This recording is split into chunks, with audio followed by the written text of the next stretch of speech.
Shalom Chaverim, hello friends, and welcome back to another video.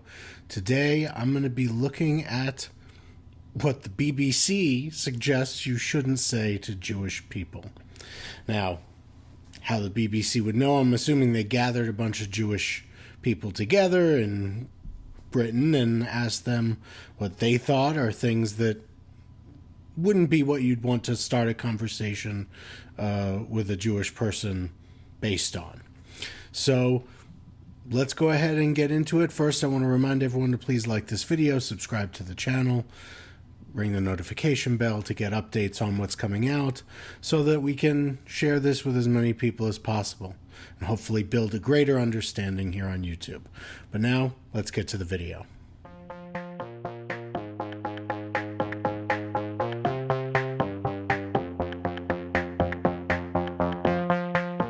All right, BBC Three, let's see what you've got to say. What's with the weird hat? You don't look Jewish. You must be really stingy. Do you have sex through a hole in a sheet? No. The hole in the sheet thing, I think, is the apocryphal idea that people would see religious Jews hanging tzitzis, which often is worn over the body, kind of like one of those billboards that people used to wear to advertise things, in the sense that it goes completely over the shoulders, but there's a hole that you stick your head through, and otherwise it mostly comes down around you like a old-fashioned tunic. And because they would see the large garment with a hole in the middle, this is theoretically, supposedly, where the idea came from that Jews had intimate relations through a hole in the sheet. Of course, that's not true. It's not required for anyone at any time. Oh my god! Do you have sex through a hole in a sheet? The answer to that is no. Very rarely, as in never. I don't think it's true either. I don't think anyone It's has not sex true. It's not. This would be a joke at our Friday night dinner table. I think it came from, like, Jewish men wear sit-sit, so it's like another sheet, like the tallis. Oh, ha ha ha ha, sex through a hole in the sheet. Like, what? And people have seen it on a washing line, and it has a hole in it, obviously, because you have to put it over your head. Oh. He obviously heard the same story I did. Like, oh, that must be the sex sheet. Are you into having sex through holes in the sheet and not seeing your partner? I do know, though, that if your husband doesn't sexually satisfy you, that you are allowed to get a divorce. Kind of sounds like a fetish.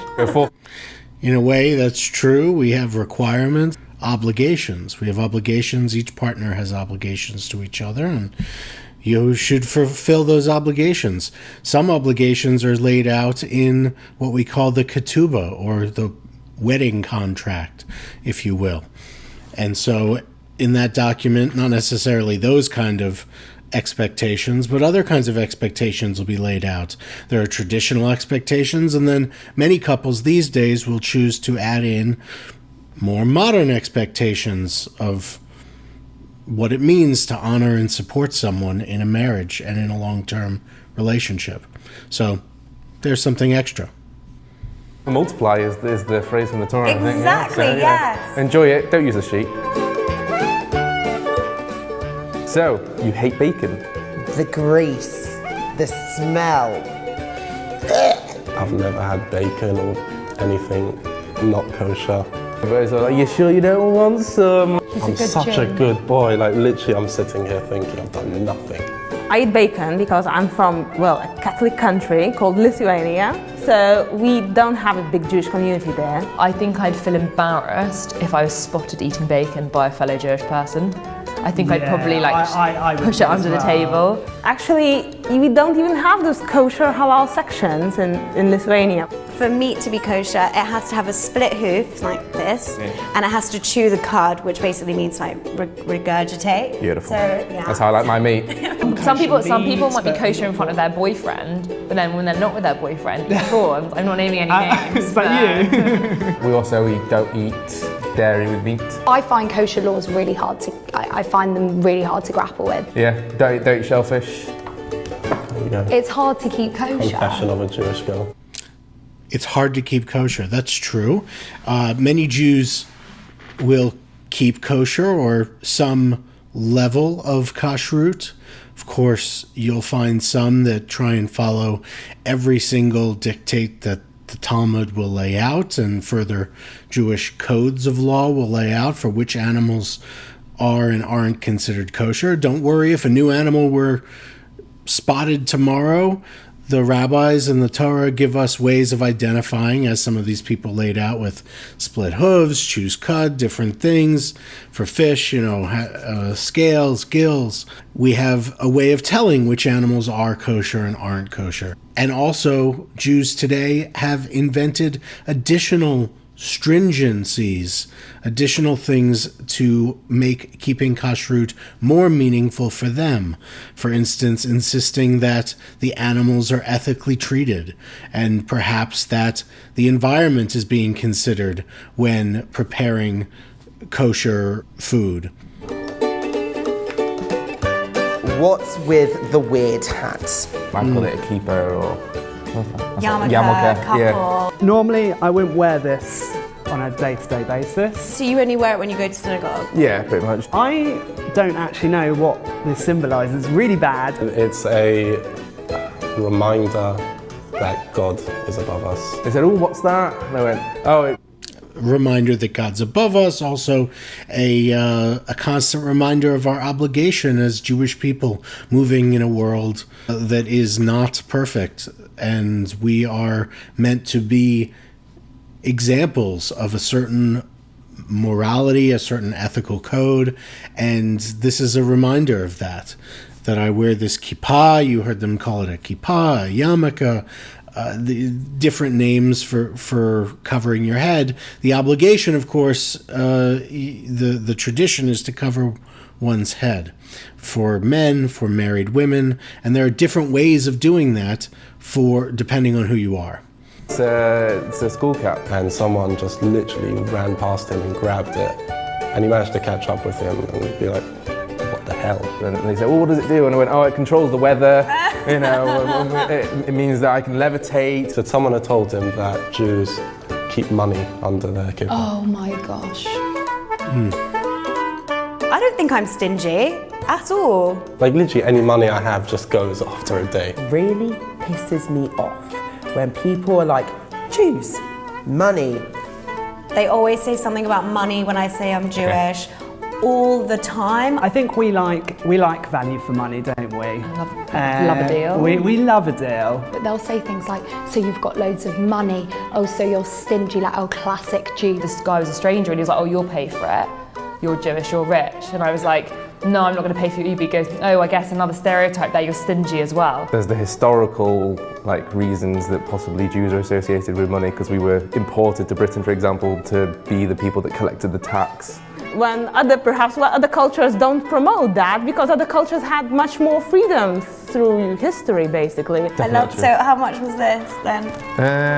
About £20. But Really? I thought, Oh, ouch. Only joking. It did sting.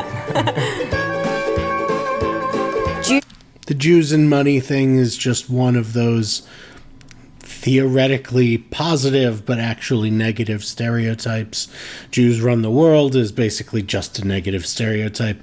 It's a stereotype, of course, because Jews as a monolithic group don't really exist. While we do care very much for our tribe, we're also commanded to care as much for the city and the people around us as we do for Jews of other places. We all are blessed to be individuals. And so we act individually and not as some collective group. And of course, when the collective is invoked, it's generally invoked as a negative. It's invoked as a collective force for bad things. And that's the undercurrent to all Jewish conspiracy theories. Jews run the world. Who won the world? Jews. Jews, we won this murder. Oh yeah, I hear it all the time. Sometimes Jews, to protect themselves, will use humor to deflect from the pain of anti-Semitism. And that's been something Jews have done for a very, very long time. You can ask Mel Brooks, who is, Baruch Hashem, thanks be to God that he's still with us and still making people laugh, but he's also the king of deflecting the pain of anti-Semitism with humor. And not in a jokey way. I think it's one of the most really wildly held and most dangerous kind of conspiracies. Classic, the Jewish lobby, Jews running the world. The reason you got your job, is that because someone worked there is Jewish, they would give you the job? We do love finding celebrities who are Jewish. Yeah. We do. That is one of our favourite pastimes. I remember I was talking to someone about the American media or something, and she said, well, yeah, your people run it. And I thought, your people? Blatantly anti-Semitic. I find it really hurtful. I mean, most people in who run the world are white, middle-aged men who are not even Jewish. How can we Living in control the everything? shadows. Yeah, exactly. It's the shadow people. So there is this very old stereotype belief that matzahs are being baked of Lithuanian blood. And that's anti-Semitic. It's anti-Semitic. It's called blood libel. It's been around since the early Middle Ages, and it still shapeshifts into different forms of Jews doing nefarious things to collect blood of some kind. They did say that it was used for Jewish ritual purposes. Of course, as everyone knows and is pointed out as soon as that comes up, or most people know, blood is not kosher. It's not kosher to consume the blood of any animal. Chas v'shalom, God forbid, a human person, of which it's certainly forbidden by Jewish law. So, of course, Jews wouldn't be doing that. But the point was never to say that this had actually happened. It never happened.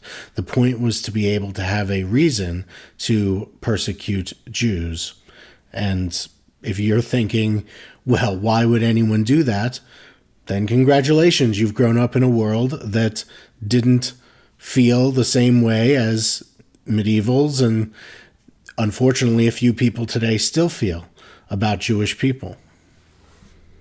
Full stop. Egg, flour, water, that's what matzahs are made of. It immediately separates you from them. We're not all the same, some of us are successful, some of us aren't. There are some successful Jews, big deal. When you don't know, you create things, right? They came out of the war and they made something from themselves from nothing. A lot of Jewish people were never handed anything. My grandparents weren't given anything. Absolutely no way do we run the world. Okay, so as we've seen, there are people who believe in stereotypes. There are people who experience anti-Semitism on a more or less worse or not quite as dangerous anti-Semitism on a regular basis.